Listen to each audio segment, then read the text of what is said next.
దేవుని పరిశుద్ధ నామమునకు మహిమ కలుగునుగాక. ప్రియులారా, ప్రభునామన మీ అందరికీ వందనములు.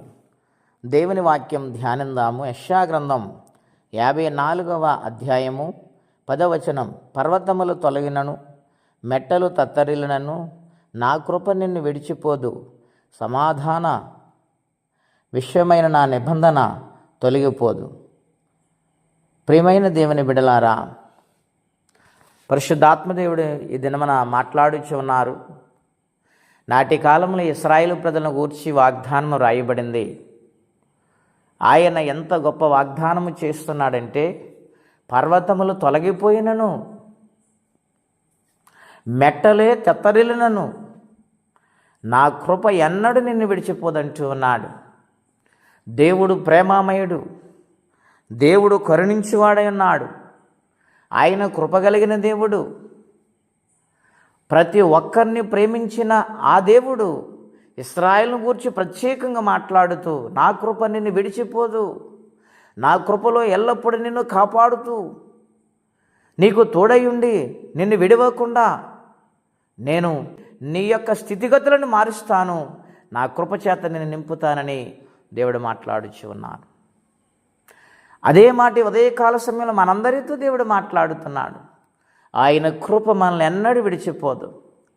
మన అపరాధములను బట్టి, మన పాపములను బట్టి ఈనాడు నశించిపోవలసిన మనము దేవుని మహాకృప చేత మన పాపములు క్షమించి తన స్వరక్తమిచ్చి మనలను సంపాదించుకొని తన కృపను మనకి ఈ రోజున తోడుగా ఉంచారు.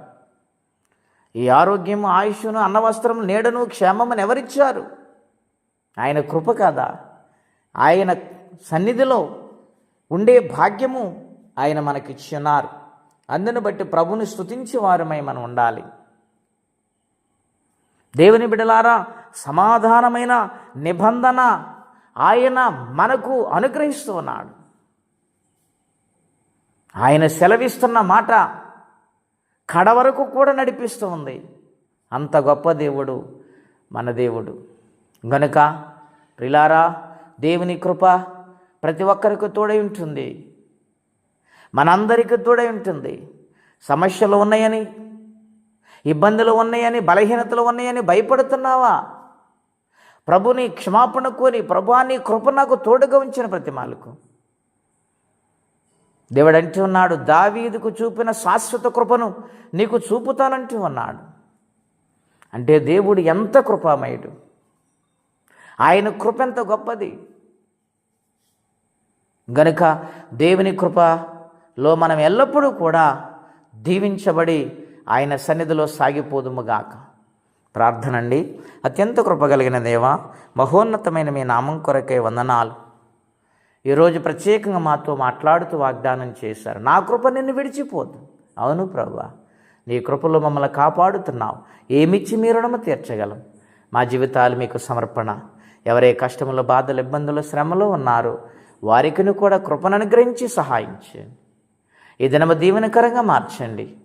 ఈ వారమంతా మీ సజీవమైన రెక్కల సాటున కాచి కాపాడమని కృపగలిగిన యేసుక్రీస్తు వారి పుణ్యనామములో ప్రార్థించి అడిగి పొందినాము తండ్రి. ఆమెన్. దేవుడు దీవించునుగాక. ఆమెన్.